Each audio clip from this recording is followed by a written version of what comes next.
Dalam seri yang ke-41 ini didukung oleh para pemain Harry sebagai Dyah Wijaya, Rusli sebagai Rangga Lawe, Kasdu sebagai Lembu Sora, Mamuk Pratomo sebagai Kertanegara, Hari L sebagai Kebo Tengah, Iwan Dahlan sebagai Prana Raja, Narto sebagai Arda Raja, Wawan sebagai Bokor, dan Nusri pembawa cerita. Selamat menikmati.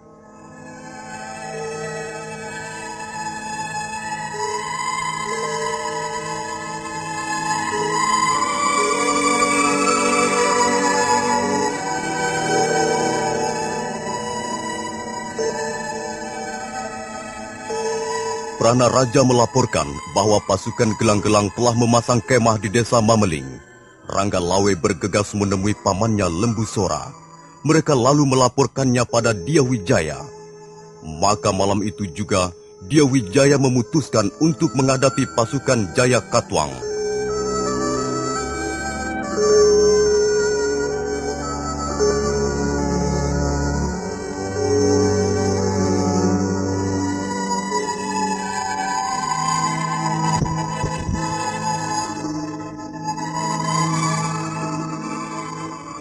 Baiklah, pasukan gelang-gelang memang harus diusir dari Mameling. Benar, Gusti. Jangan mereka diberi kesempatan menyerbu ke dalam kota. Keadaannya bisa menjadi gawat. Kalau begitu, kita adakan pembagian tugas. Benteng Singasari jangan sampai dikosongkan. Kakang Ranggalawi, Kakang Banyak Kapuk, dan Gajah Pangon. Iya, Gusti. Ya, Gusti. Kakang bertiga saya tugaskan pergi ke Mameling malam ini juga. Bawalah 500 prajurit pilihan. Berapa lama kira-kira perjalanan ke desa itu?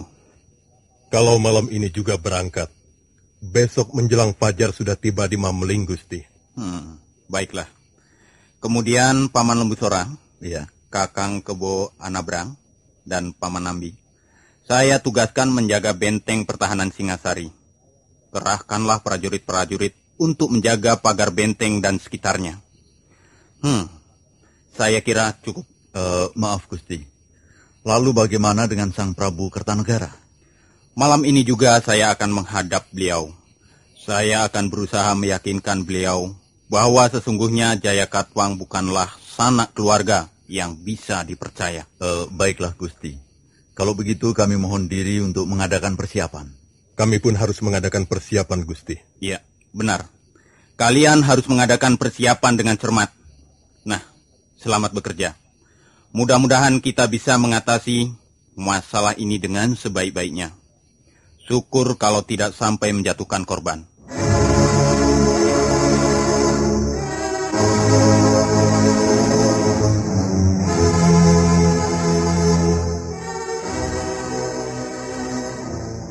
Istana Singasari malam itu nampak lengang. Cahaya obor yang dipasang di setiap sudut benteng memberikan penerangan remang-remang ke sekitarnya. Hanya sekali waktu para prajurit jaga melintas mengadakan pengawasan ke berbagai tempat yang dianggap rawan. Dyah Wijaya berjalan dengan langkah pasti menaiki tangga yang menuju ke ruangan pribadi raja. Beberapa prajurit jaga yang berpapasan memberikan hormat pada menantu Prabu Kertanegara tersebut untuk kemudian kembali menunaikan tugasnya.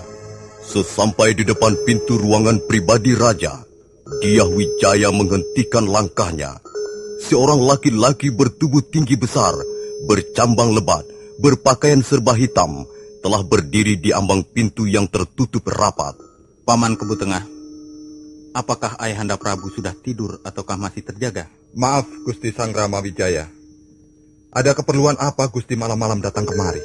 Ada hal yang penting, yang sangat mendesak, yang harus saya sampaikan kepada Ayahanda Prabu. Maaf, Gusti. Apakah tidak sebaiknya Gusti kembali besok pagi?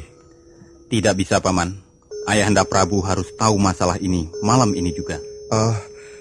Tapi Gusti Kertanegara sudah berpesan agar tidak seorang pun diperbolehkan masuk menemui beliau. Aku mempunyai keperluan yang sangat penting, Paman. Maaf, Gusti. Hamba ini hanya mengemban tugas. Tapi apakah Paman Kebo Tengah tidak bisa berpikir? Keperluanku kali ini bukan keperluan pribadi, tapi keperluan yang sangat menyangkut nasib banyak orang. Hamba hanyalah seorang abdi, Gusti. Hamba tidak tahu banyak hal. Hamba hanyalah menjalankan tugas semata-mata. Paman, kuharap Paman bisa mengerti barang sedikit. Aku nanti yang akan bertanggung jawab kalau sampai Ayahanda Prabu kurang berkenan. Tidak bisa, Gusti. Hamba tetap tidak mengizinkan siapapun masuk ke ruangan Sang Prabu. Kalau Paman tidak memperbolehkan, aku akan memaksa. Silahkan, Gusti. Tapi maaf, kalau hamba terpaksa menghalang-halangi Gusti. Paman memang seorang abdi yang setia. Tapi Paman tidak bisa berpikir sehat. Apakah Paman juga akan tetap berdiri di situ? Sekalipun langit Singasari malam ini akan runtuh, apakah Paman juga akan terus setia menjaga pintu itu? Sekalipun bahaya musuh sudah mengancam, dan bencana akan menimpa negeri ini, Paman sudah cukup lama mengabdi di istana Singasari. Mestinya Paman bisa menilai atau menimbang mana tugas yang harus didahulukan. Jangan membujur seperti batang pisang, dan jangan kaku seperti perilaku babi hutan. Kesetiaan seperti yang Paman perlihatkan tidak banyak gunanya. Kesetiaan seperti itu justru akan merugikan segala pihak.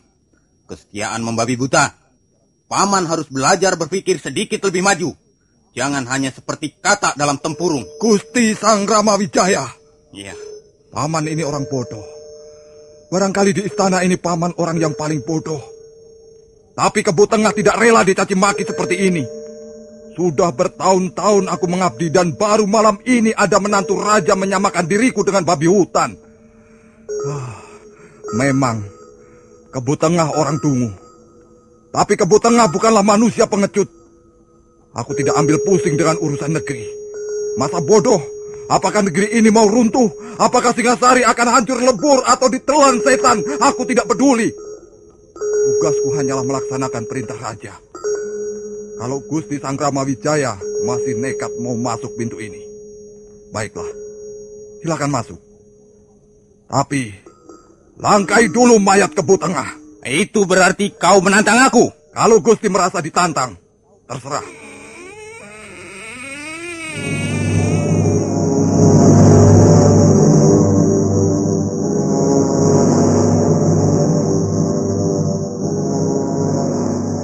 Ada apa ribu-ribu di luar? Sang Rama Wijaya? Ampun Ayahanda. Gusti Sang Rama Wijaya ingin menghadap. Hamba sudah berusaha mencegah, tapi beliau masih nekat ingin menghadap. Sekarang persoalannya, hamba serahkan pada Gusti Kertanegara. Terima kasih, Paman Kebo Tengah. Paman sudah menjalankan tugas dengan baik. Sang Rama Wijaya, apakah tidak bisa ditunda besok saja? Ampun Ayahanda, hamba ingin menyampaikan masalah yang sangat penting. Hamba tidak bisa menunda hingga besok pagi. Baiklah, ayo masuk.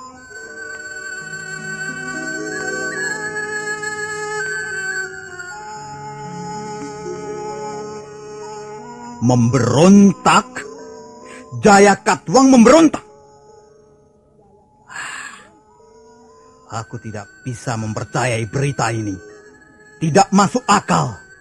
Tidak mungkin. Ampun Ayahanda Prabu. Apa yang telah hamba laporkan adalah hasil kerja para telik sandi. Telik sandi itu akan aku potong lidahnya kalau sampai berani menyebarkan berita dusta ini. Bagaimana Jaya Katwang bisa berani memberontak pada Singasari? Dia mendapat kesenangan dariku. Dia mendapat kehormatan, pangkat, dan kedudukan juga dariku. Bahkan Arda Raja, anak laki-lakinya sudah kuangkat menjadi putra mantu.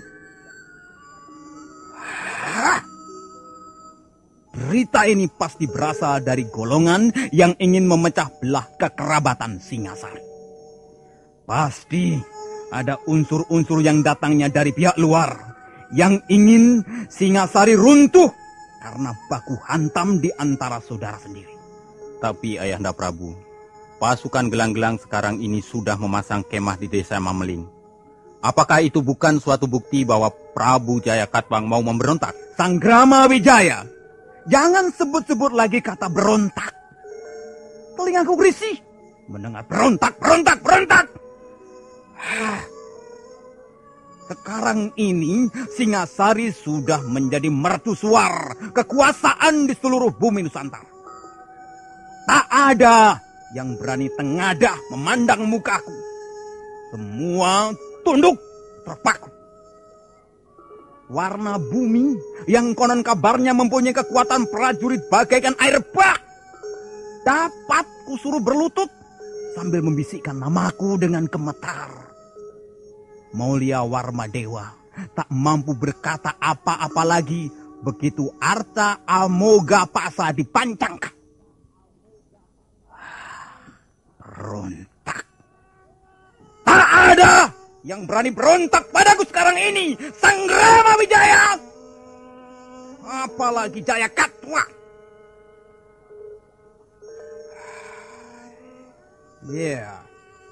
Bahwa tentara gelang-gelang memasang kemah di desa Mameling barangkali mempunyai tujuan yang lain. Aku memang memberi kebebasan kepada gelang-gelang untuk membangun kekuatan prajurit. Tapi hanya untuk mempertahankan ancaman dari negara-negara kecil di sekitarnya. Di samping juga untuk membantu kita sewaktu-waktu kita butuhkan. Sudahlah. Aku tak mau bicara lagi soal ini.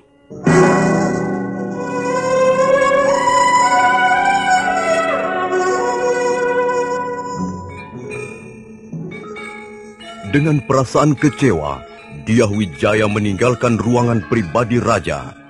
Belum sampai 20 langkah kakinya meninggalkan pintu ruang pribadi Kertanegara. Mendadak sebuah bayangan berkelebat melompati dinding yang cukup tinggi.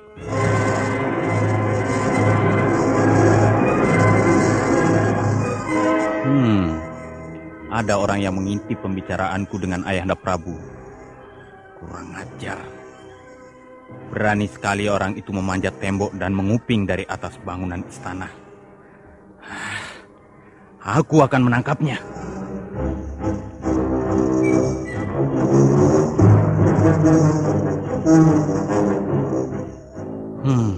Aneh sekali.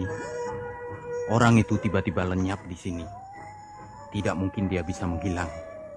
Pasti dia mempunyai tempat persembunyian. Ya, tapi di mana? Tidak ada tempat yang bisa dipakai untuk meloloskan diri di sini kecuali Arda Raja. Mungkinkah dia bersembunyi di Wisma Arda Raja?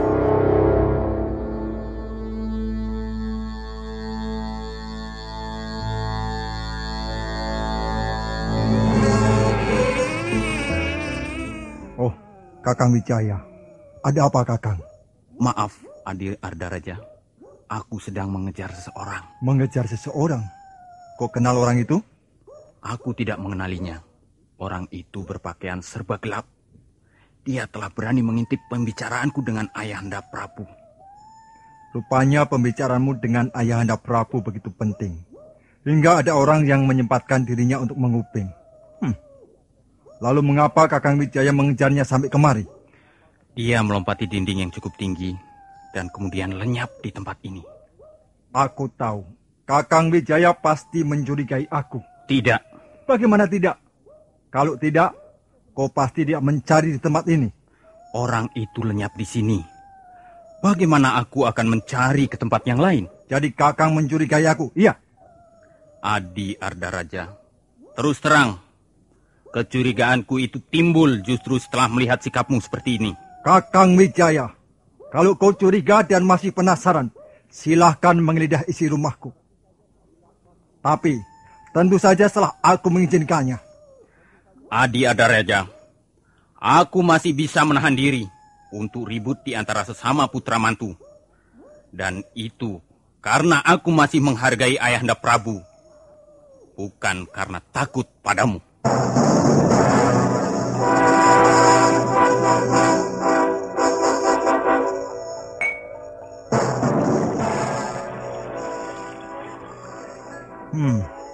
Jadi dia melaporkan pada Ayahanda Prabu bahwa gelang-gelang telah memberontak, iya? Benar, Gusti. Hamba dapat mendengar dengan jelas sekali.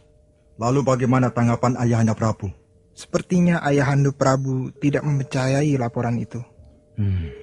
Sang Ramajaya memang bisa menjadi batu sandungan untuk mewujudkan cita-cita Ayahanda Jayakatwang. Dia sudah membuat komplotan untuk membentengi Singasari tanpa sepengetahuan Ayahanda Kertanegara. Saya mendengar dari prajurit jaga bahwa Tuan Ranggalawai malam ini juga akan berangkat ke Mameling. Kau tahu berapa banyaknya prajurit yang dibawa Ranggalawai? 200? 300 orang? Mungkin lebih, Gusti. Tapi tidak lebih dari 500 prajurit. Apakah mereka sudah berangkat? Sudah, Gusti. Siapa saja yang mengikuti Ranggalawai? 2 orang, Gusti. Banyak Kapuk dan Gajah Pangon. Mereka akan kembali ke Singasari dengan tangan hampa. Mereka tidak tahu kekuatan gelang-gelang yang sudah ditanam di sepanjang jalan di Somameling. Bokor? Ya, Gusti. Kau adalah abdiku yang setia. Malam ini kau kuberi tugas istimewa. Dan harus kau laksanakan dengan baik. Tugas apa, Gusti? Kau tahu Pranaraja, panglima muda itu? Tahu, Gusti. Aku akan membuat kejutan dan sedikit ketegangan dalam istana ini. Bunuhlah Pranaraja, sekarang juga. Baik, Gusti. Tunggu, Bokor. Kau akan mendapat 100 ringgit kalau berhasil menjalankan tugasmu.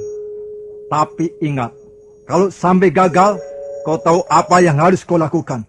Hamba tahu, Gusti Arda Raja. Bagus. Nah, berangkatlah.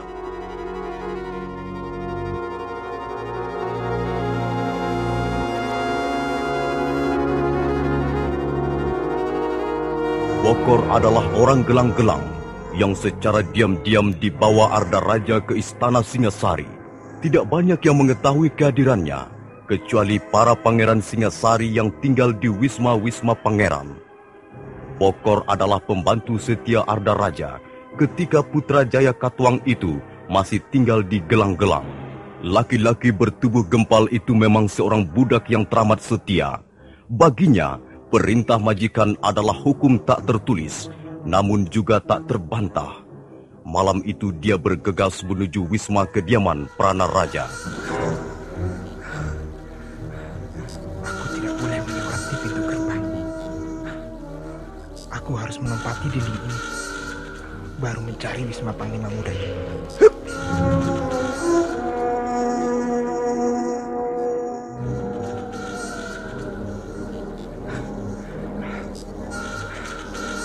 Kalau tidak salah, wisma kediaman Pranaraja terletak di seberang barak prajurit Tamtama. Kalau begitu, aku harus mengambil jalan memutar. Lebih aman.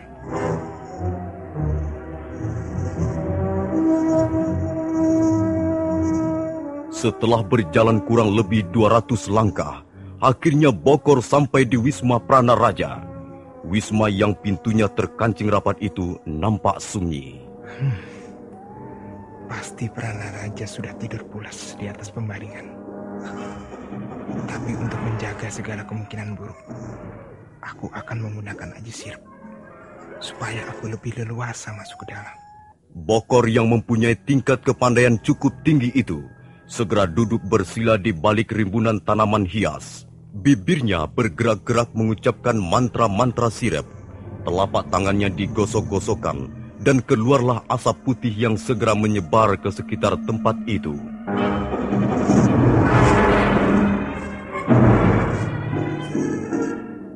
Wisma Pranaraja saat itu sebenarnya tidak ada siapa-siapa.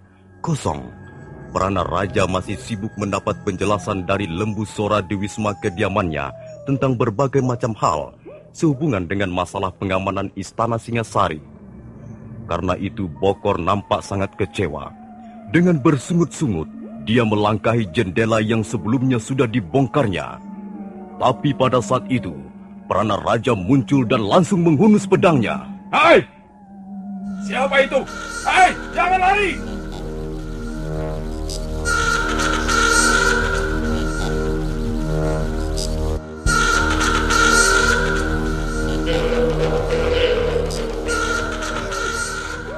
Raja, hampir saja aku tertangkap.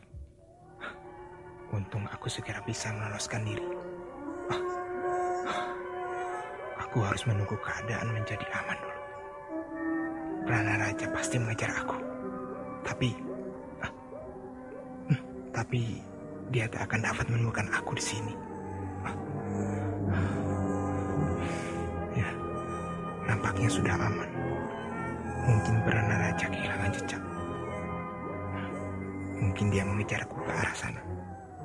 Baiklah, aku harus berhati-hati sekali untuk bisa keluar dari tempat ini dan memberikan laporan pada Gusti Arda Raja. Pelan-pelan Bokor bangkit. Lalu abdi yang setia itu mulai berjingkat-jingkat meninggalkan tempat persembunyiannya. Tapi baru beberapa langkah, mendadak dari sudut kegelapan lorong, sebuah tangan yang amat kuat mencengkeram pundaknya.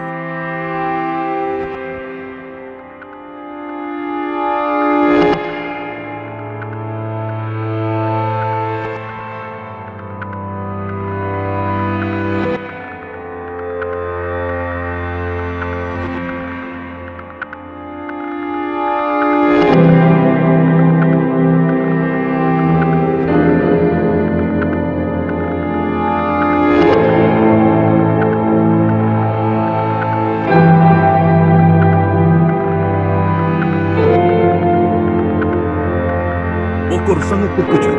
Jantungnya seolah-olah berhenti berdenyut karena terkejut. Dia akan menoleh, tapi tangannya terus mencengkram dan mendorongnya ke depan. Dia berusaha menepiskannya, tapi tangan itu bahkan bertambah kuat mencengkram. Nah, para pendengar sekalian, bagaimana kelanjutan kisah ini? Apakah yang akan dialami Bokor Abdi Arda Raja yang setia itu? Silakan mengikuti seri berikutnya. Sampai jumpa.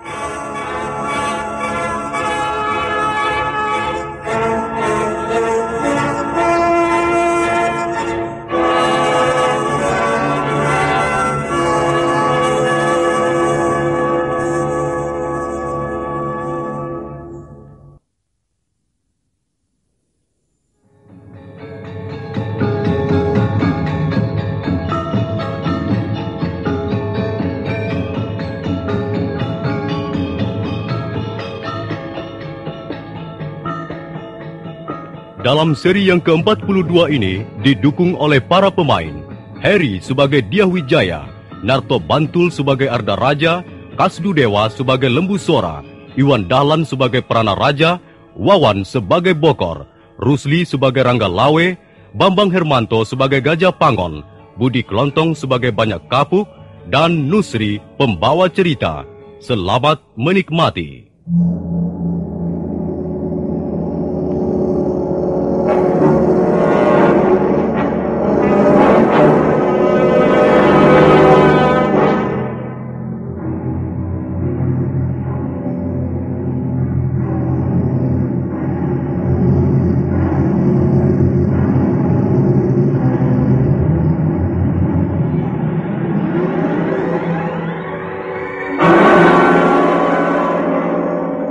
Bokor Abdi Setia Arda Raja berusaha menepiskan tangan yang mencengkeram pundaknya. Tapi cengkeraman itu semakin keras. Kemudian dia merasa tubuhnya terdorong ke depan seperti diseruduk kerbau.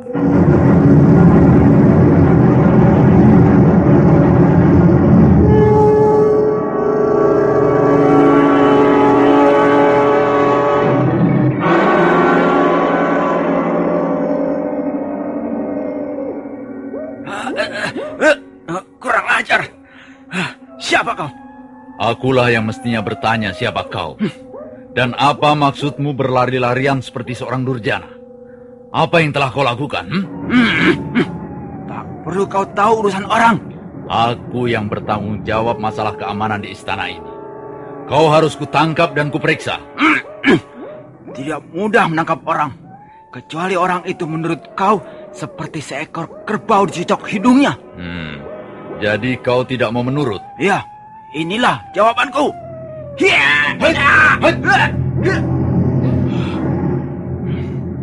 Tenaga orang ini besar sekali.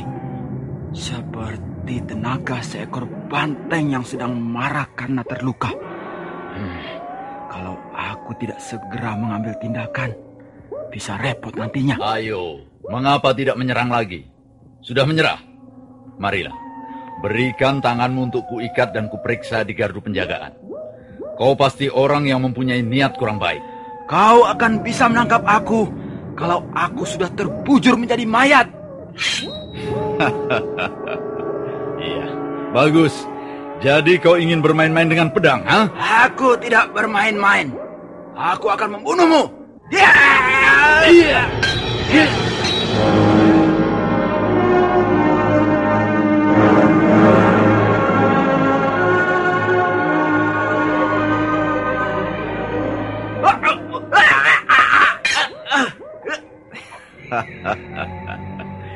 Jangan bermain-main dengan pedang kalau kau tak ingin terluka, ha? Kau hebat. Kau tentu bukan prajurit kebanyakan.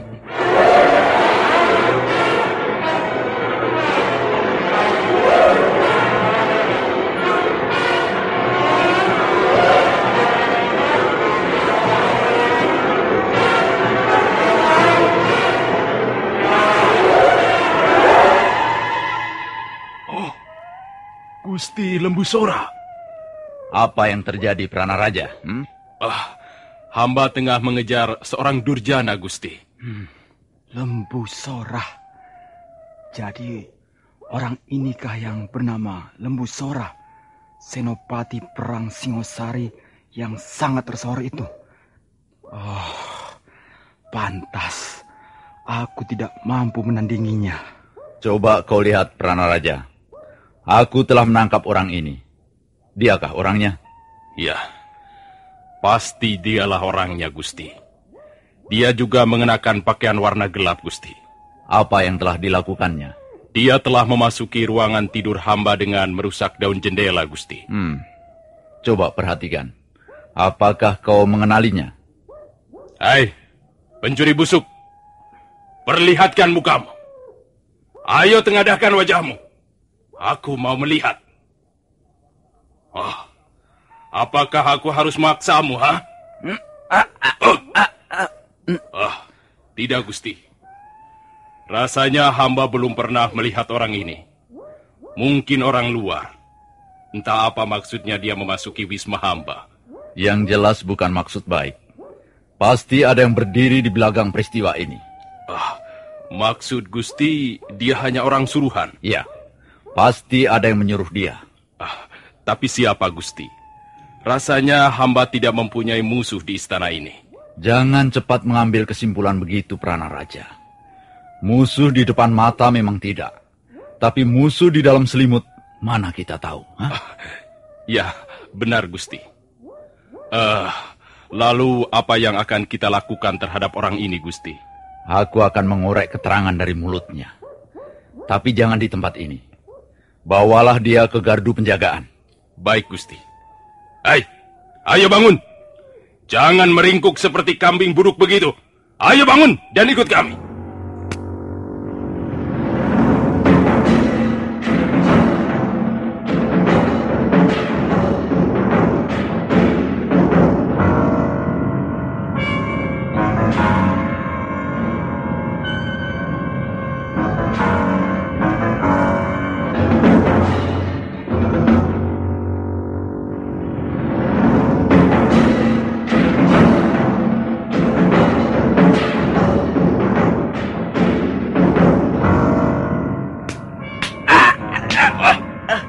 Kau memang bandel. Kau memilih badanmu sakit. Bagaimana, Pranaraja? Rupanya dia bertahan untuk tidak mengatakan nama orang yang menyuruhnya, Gusti. Hei, kau jangan tolol. Kalau kau mau mengaku, hukumanmu akan ringan. Bahkan mungkin bisa dibebaskan. Tapi kalau kau memang bandel, masih ngotot tidak mau mengaku, tubuhmu akan kubuat cacat seumur hidup. Ayo ngaku saja, ngaku, ayo ngaku. Dasar goblok, keledai. Bukannya ngaku malah melotot. Hei, jangan melotot begini. Ayo, dudukkan mukamu. Gusti, lihat Gusti. Ada apa? Orang ini mati, Gusti. Mati? Benar, Gusti. Jantungnya sudah tidak berdenyut lagi. Matanya melotot dan mulutnya agak berbusa. Pasti ada yang tidak beres. Pasti ada unsur kesengajaan. Nah, coba kau cium bau dari mulutnya. Iya, Gusti. Baunya tajam sekali, Gusti. Napas rasanya jadi sesak. Aku tahu. Aku kenal bau ini. Bau ramuan daun-daunan yang mengandung racun.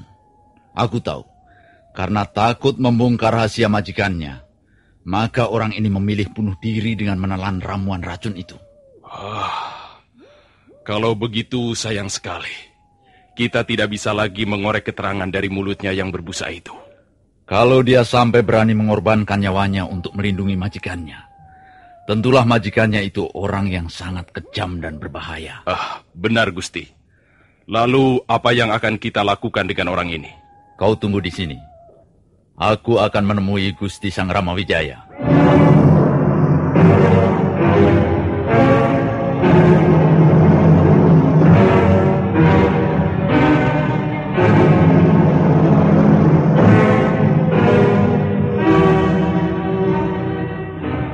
Bergegas Lembu Sora meninggalkan Prana Raja yang masih berdiri tak jauh dari mayat Bokor.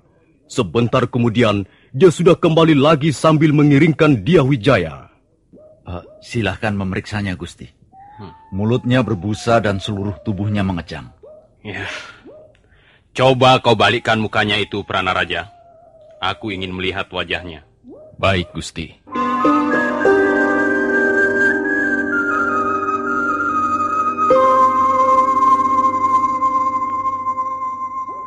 Bagaimana? Apakah Gusti Sang Ramawijaya mengenali orang ini? Sepertinya aku pernah melihat orang ini masuk ke Wisma Adi Ardaraja. Ya, waktu itu dia kelihatan bergegas, seperti ada sesuatu yang penting yang akan dilaporkan. Tapi, ketika kepergok dia buru-buru menyembunyikan wajahnya. Mungkin takut ku kenali. Kalau memang dia orang kepercayaan Gusti Ardaraja, berarti keadaan kita lebih terjepit, Gusti. Sekarang terserah bagaimana Gusti menyelesaikan masalah ini. Begini saja, mayat orang ini jangan dikuburkan dulu. Aku akan menemui Adi Ardaraja malam ini juga.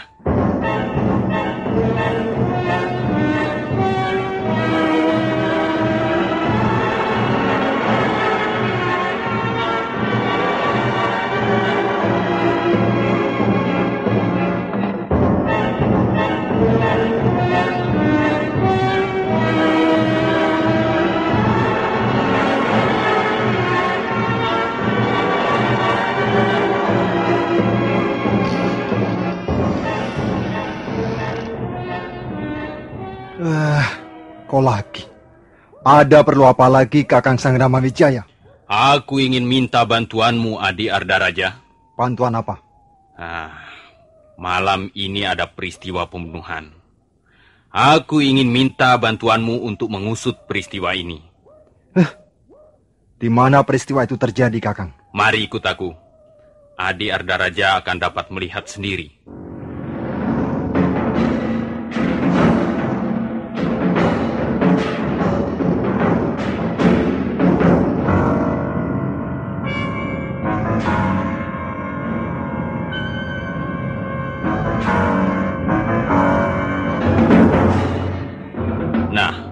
Inilah orangnya.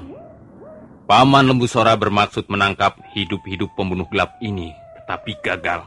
Pembunuh gelap? Di istana Singasari yang dijaga ratusan prajurit pilihan, ada pembunuh gelap? Benar, Gusti Ardaraja. Dia bermaksud membunuh hamba. Dia sudah berhasil masuk ke ruang tidur hamba dengan jalan merusak jendela. Bokor telah gagal menjalankan tugasnya. Mulai sekarang kita harus lebih waspada.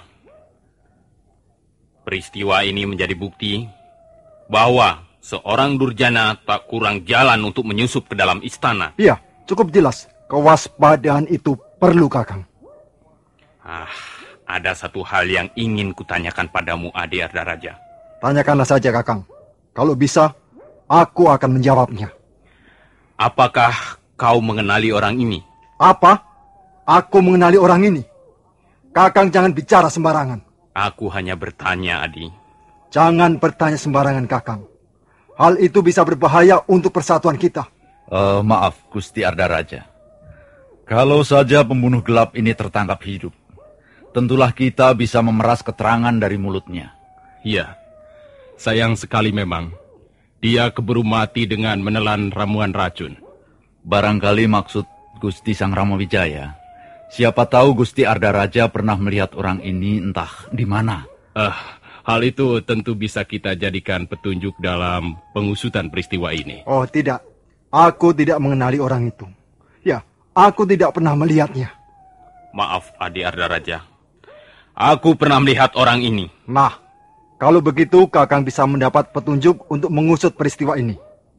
Bukankah itu yang kau inginkan? Ya, tapi petunjuk seperti itu tidak selalu mengembirakan, Adi. Mengapa? Aku sendiri heran. Aku hanya melihat sekali orang ini, dan itu pun secara kebetulan. Sekarang aku sedang berpikir, apakah ada hubungannya orang ini dengan Adi Ardaraja? Apa maksudmu, Kakang? Kau menuduh aku berhubungan dengan pembunuh gelap ini? Apa dasarnya tuduhan itu? Dan apa buktinya? Entah benar, entah tidak penglihatanku ini. Tapi aku sepertinya pernah melihat orang ini memasuki pintu rumahmu.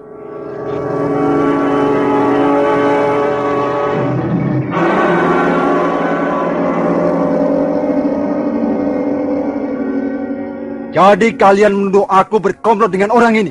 Kurang ajar. Rupanya aku mau difitnah. Bukan begitu, Gusti Ardaraja. Mungkin saja orang ini bersembunyi di wisma kediaman Gusti tanpa sepengetahuan Gusti sendiri. Namanya Durjana. Bisa saja dia memilih tempat yang aman untuk berlindung sambil menunggu kesempatan untuk melaksanakan rencana-rencana jahatnya. Diam, Paman Musora. Ampun, Gusti. Hamba hanya sekedar mengemukakan pendapat yang barangkali bisa diterima akal sehat. Rupanya kalian bertiga telah berkomplot. Kalian telah merencanakan fitnah atas diriku. Jangan salah paham, Adi Ardaraja. Tidak ada yang bermaksud menfitnahmu. Ya, cukup jelas. Jelas kalian bermaksud menfitnah aku. Kalian telah gagal menfitnah Ayahanda Jayakatwang di depan Prabu Kertanegara. Sekarang, kalian mau menfitnah aku. Kalian telah berkomplot. Kalau memang Adi tidak bersalah, maka tidak perlu takut difitnah. Kakang Sangramawijaya, aku tahu isi hatimu. Kau selalu mencari muka di depan Ayahanda Prabu. Kau gila hormat. Dan siapa tahu, kaulah sebenarnya yang ingin memberontak. Ardaraja, lancang sekali mulutmu. Karena tidak tahan lagi melihat sikap Ardaraja, dia Wijaya mencabut keris pusakanya.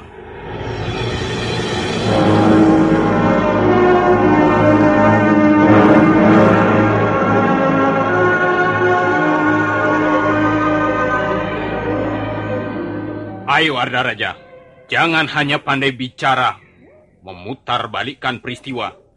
Jadilah laki-laki sejati. Jadi kau menantang perang tanding, Kakang? Sudahlah, Gusti. Janganlah hal ini dibesar-besarkan. Kalau sampai terjadi baku hantam di antara sanak kadang sendiri, bukankah kita juga yang rugi? Kakang Sangramawijaya, aku tidak bisa melayani tantanganmu malam ini. Entah pada kesempatan yang lain. Selesai berkata, Ardaraja segera melompat pergi. Bayangannya segera lenyap di balik dinding istana.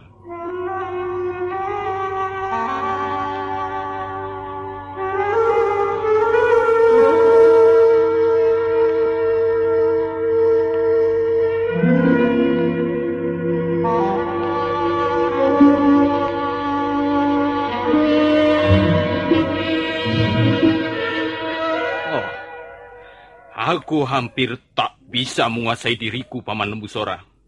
Untung Paman segera memperingatkan. Lebih baik Gusti istirahat. Gusti kelihatannya lelah sekali. Baiklah, Paman. Aku memang lelah sekali.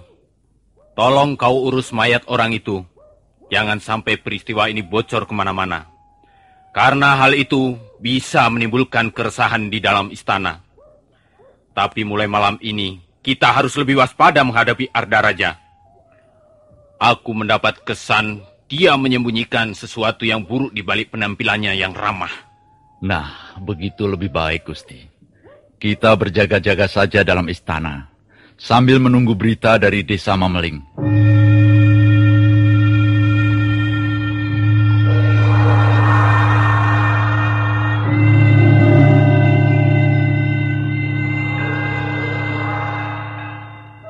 Malam itu, Istana Singasari kembali tidur terlelap setelah di salah satu sudutnya terjadi peristiwa pembunuhan. Tak ada prajurit jaga yang mengetahuinya. Sementara Prabu Kertanegara tidur dengan mulut bau arak kegemarannya. Kita tinggalkan sejenak Istana Singasari, dan marilah kita ikuti perjalanan Ranggalawe bersama pasukannya.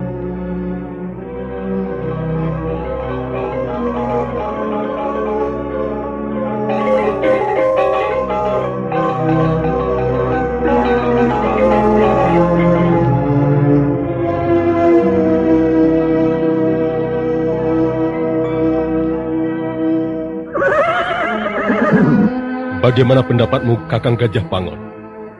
Apakah kita menunggu Fajar datang, atau sekarang juga kita teruskan perjalanan sampai ke Mameling sana? Mameling sudah tidak terlalu jauh dari sini, Adi Ranggalawe. Kalau begitu kita jalan terus. Bagaimana pendapatmu, Kakang Banyak Kapuk? Memang sebaiknya kita jalan terus, Adi Ranggalawe. Menjelang fajar kita bisa mencari tempat untuk memasang tenda-tenda pertahanan. Kita belum tahu persis kekuatan pasukan gelang-gelang yang ditancapkan di Desa Mameling. Sedangkan pasukan kita hanya berjumlah 500 orang, Kakang. Apakah mungkin kita mengadakan serangan terbuka? Rasanya tidak mungkin, Adi Ranggalawe. Lebih baik kita istirahat 1 hari. Kemudian besok malam baru menyerang dengan siasat perang malam. Ya, benar Adi Ranggalawe. Usul Kakang Banyak Kapuk rasanya paling tepat. Kita membutuhkan 1 hari untuk memulihkan tenaga. Iya. Desa apa ini namanya? Desa Lawor. Setelah menyeberangi sebuah bukit, barulah kita masuk Mameling. Iya, aneh sekali. Ada apa, Adi Ranggalawe? Kau mencium sesuatu? Iya. Naluri prajuritku mencium sesuatu yang berbau kurang sedap, Kakang. Apa maksudmu? Awas. Hati-hati, Kakang Gajah Pangon. Kakang Banyak Kapuk. Aku merasakan bahaya mulai mengancam di sekeliling kita.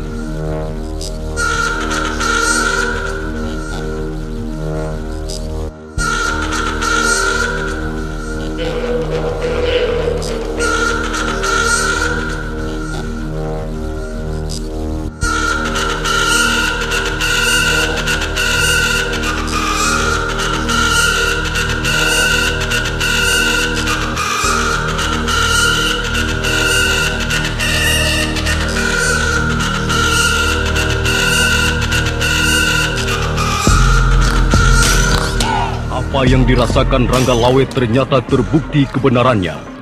Baru saja dia selesai berkata, ketika mendadak beberapa sosok tubuh manusia muncul dari semak belukar di balik gundukan sebuah bukit kecil.